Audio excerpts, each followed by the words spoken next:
The house on Maple Lane never really changed, even after the trial. The same oak table Henry had carved in 1982 still sat in the dining room, its surface scarred from decades of family dinners, homework sessions, and the occasional spilled glass of milk. The workshop out back still smelled of sawdust and linseed oil. The porch swing still creaked in the same rhythm it had when Hilda rocked two little boys to sleep under summer stars.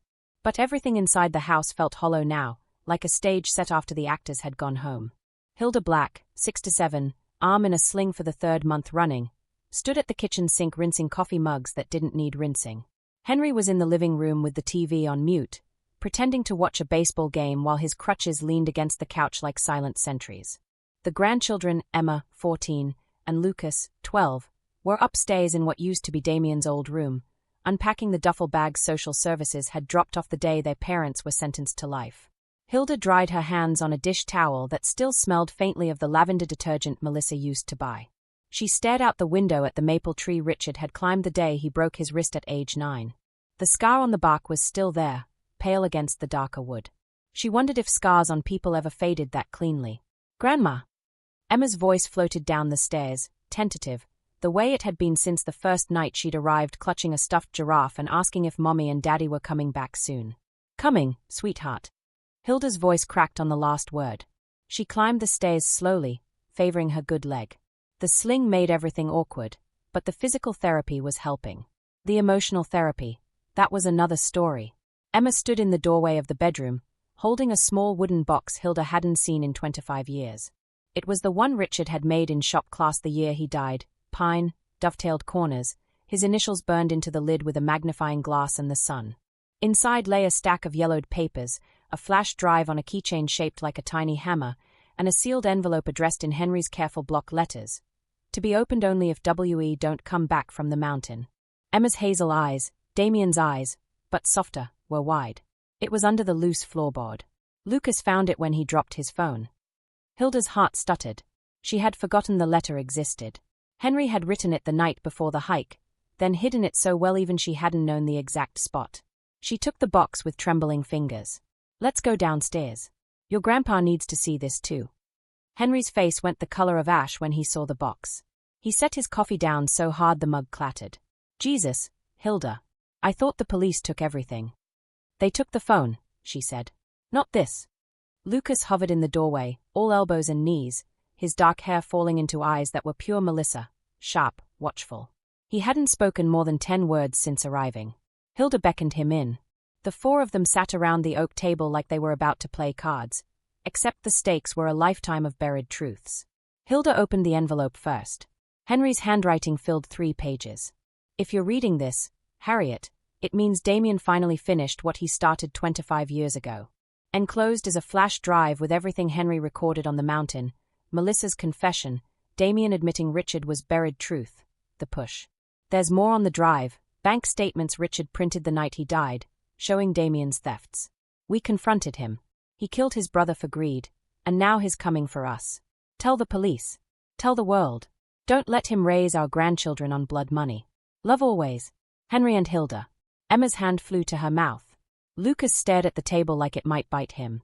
"There's a video file too," Emma whispered. She had already plugged the drive into her laptop. Kids these days moved faster than grief. The screen filled with grainy footage, the cliff edge, Melissa's camera flashing, Damian's voice cold as winter steel. "This is going to be your last photo." Then Henry's roar, the scuffle, the fall. The audio cut to static after impact, but not before Melissa's laugh, high, triumphant, echoed through the speakers. Lucas bolted. Hilda heard the back door slam. She started to follow, but Henry caught her wrist. "Let him run.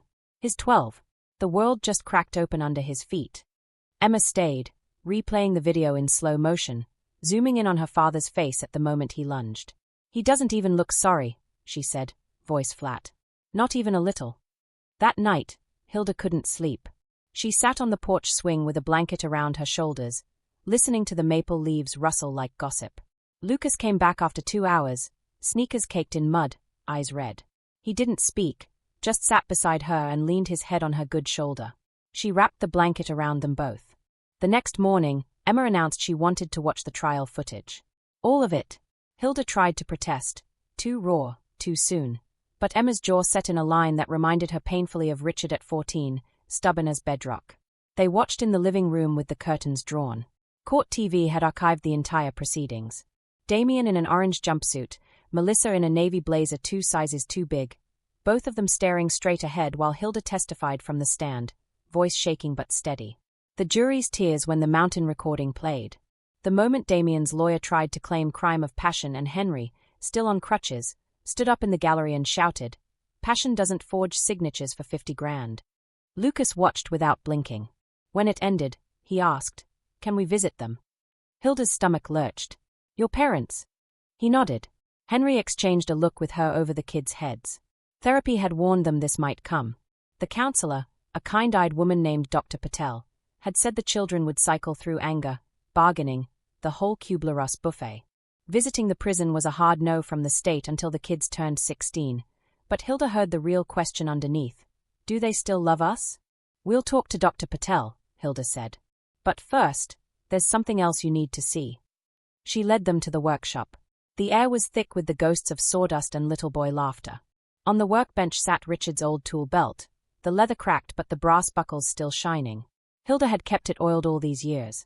She lifted a false bottom Henry had installed decades ago, another hiding place. Inside, Richard's journal, the one he'd kept the summer he died. Emma took it like it was made of glass. The first entry was dated June 12, 2000. Damian took $200 from Mom's cookie jar again. I saw him. He said it was for business supplies, but he bought a video game. I'm keeping track. If he doesn't stop, I'm telling Dad. Page after page of meticulous records. Dates, amounts, Damian's excuses. The last entry, 3 days before the gorge. He knows I know. He cornered me after dinner and said if I tell, he'll make sure everyone thinks I'm crazy. I'm not scared of him. I'm scared for Mom and Dad. They deserve the truth. Lucas traced his uncle's handwriting with a fingertip. He was gonna be an engineer, he said quietly. Like Grandpa wanted. Hilda nodded. He was the best of us. That afternoon, Emma asked if they could fix up the workshop. Make it ours, she said. Not his. Meaning Damian's. Hilda's heart cracked and mended in the same beat. They started small. Sanding down the old workbench, replacing rusted hinges. Henry taught Lucas how to measure twice, cut once. Emma designed a sign on her laptop, Black and Grandkids custom furniture. They hung it above the door with screws Richard had bought the week he died. But the healing wasn't linear. Nights were the worst. Lucas woke screaming from nightmares where his father pushed him off the same cliff. Emma stopped eating, lost 10 pounds in a month. Dr. Patel suggested family therapy twice a week. They went. They talked. They cried. They built a coffee table together and stained it the exact shade of the maple tree in fall. One Thursday in October, 25 years to the day Richard died, Emma came home from school with a flyer. Science fair, theme justice. She wanted to enter a project about forensic audio analysis using Henry's mountain recording. Hilda's first instinct was no, too public, too painful. But Henry said, let her. Richard would have loved the science. They worked on it for weeks. Emma isolated voice prints, mapped the timeline of the fall using sound waves. Lucas built a scale model of the cliff from balsa wood and painted the gorge in shades of bruised purple. On the night of the fair, Hilda watched her granddaughter stand in front of a trifold board and explain decibel drop-off to a panel of judges without once looking at the photo of Damian pinned to the corner. She won first place. The local paper ran a photo, Emma Black, 14, turns family tragedy into award-winning science. Damian saw it in prison. He sent a letter via his public defender. Tell her I'm proud. Tell her I'm sorry. Tell her the video game was stupid. Hilda read it aloud at the dinner table. Lucas crumpled it without a word. Emma stared at the pieces like they might reassemble into something worth keeping. Winter came early that year. Snow piled against the workshop windows while they built their first commissioned piece, a crib for the neighbor's new baby. Word had spread. Black and Grandkids made furniture with stories in the grain. Orders trickled in. A dining table for a couple celebrating 50 years. A bookshelf for a library in Richard's name, funded by the scholarship Hilda had started with the reclaimed 50 grand. One night in February, Lucas asked the question they'd all been circling. Do you think Dad could change? Like, in there? He jerked his chin toward the window, meaning the world beyond Maple Lane, meaning the concrete walls 2 hours north. Hilda set down her sanding block. People can change. But change isn't the same as forgiveness. And forgiveness isn't the same as forgetting. Emma, oiling a chair leg, added, Uncle Richard can't change.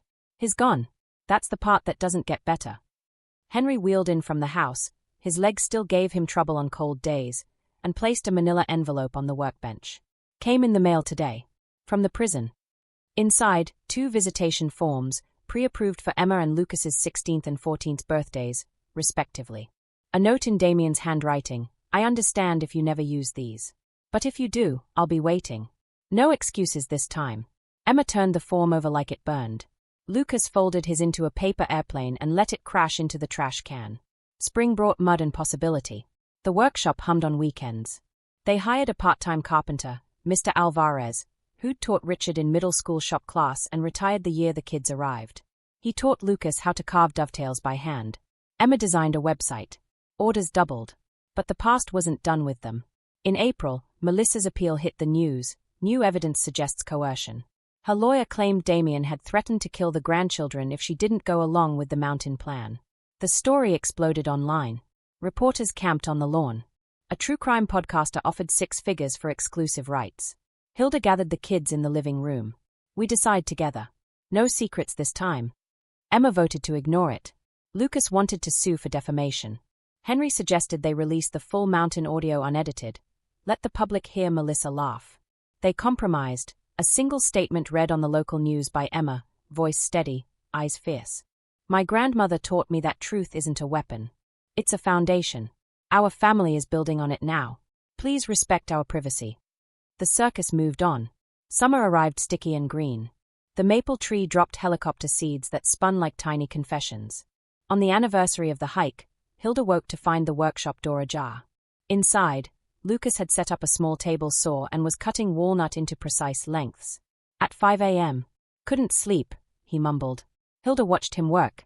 The boy had grown 4 inches since winter. His wrists stuck out from his sleeves like Richard's used to. When he finished the cut, he laid the pieces out, the beginning of a toy chest. For who? She asked. For me, he said. When I was little, Dad promised he'd build me one. He never did. Hilda's eyes filled. She picked up a scrap of walnut, ran her thumb over the grain. Let's make it together. But bigger. Room for 2 kids' worth of toys. They worked until dawn painted the sky the color of Richard's favorite flannel shirt. Emma found them at breakfast, bleary-eyed but smiling for the first time in months. Fall again. The science fair ribbon hung above the workshop door. The crib had been delivered, the bookshelf dedicated. Black and Grandkids had a waiting list. Lucas's toy chest, now a hope chest, sat in the corner, lid carved with a maple leaf and the initials RB. Emma had added a hidden compartment lined with cedar. One October evening, Dr. Patel suggested a family ritual. Something to mark the before and the after. They chose the gorge. Not the cliff, never the cliff, but the river below where Richard's body had been found. They drove at sunset, the 4 of them in Henry's old pickup. Hilda carried a small wooden boat Lucas had carved, painted blue like the police said Richard's jacket had been. Emma brought wildflowers from the yard. Henry carried the ashes of the letter Damian had sent, the one Lucas had turned into a plane. They stood on the bank where teenagers now fished on weekends. The water rushed over rocks, indifferent to the years. Emma read a poem she'd written in sophomore English. Lucas launched the boat. It spun once, twice, then caught the current and sailed under the bridge. Henry scattered the ashes. They caught the wind like grey snow. Hilda spoke last. Richard, we're late. But we brought your niece and nephew to meet you. They are good with their hands. They ask hard questions. They are learning that love isn't a mask you wear. It's the grain you sand smooth so no one gets splinters. When they got home, the porch light was on. On the swing sat 2 envelopes, one for Emma, one for Lucas. Postmarked from the prison. Inside each, a single photograph. Emma's showed Damian at visitation, holding a sign, I'm learning to carve. Lucas's showed Melissa with a children's book, reading to the other inmates' kids. On the back of each photo, the same message in different handwriting. We don't expect forgiveness. We're trying to earn the right to hope you'll be proud someday. Emma pinned hers above her desk, facing the wall. Lucas slid his into the hope chest's hidden compartment. Years later, Emma 21, Lucas 19, the workshop had expanded into the garage. Black and Grandkids employed 3 apprentices and donated 10% of profits to the Richard Black Engineering Scholarship. Hilda and Henry, both in their 70s, spent mornings on the porch swing, watching grandchildren of their own apprentices play in the yard. One spring day, a letter arrived from the parole board. Melissa, after 15 years of good behavior and testimony against a prison smuggling ring, was up for early release. Damian had died in custody the year prior, heart attack, they said. The kids, now adults, sat at the oak table to decide. Emma spoke first. She was part of it, but she also read to kids who had no one. I don't know what justice looks like anymore. Lucas traced the scar on the table where Richard had once carved his initials with a pocket knife. Uncle Richard would say build something useful out of the broken pieces. They wrote a joint statement to the board, we neither support nor oppose.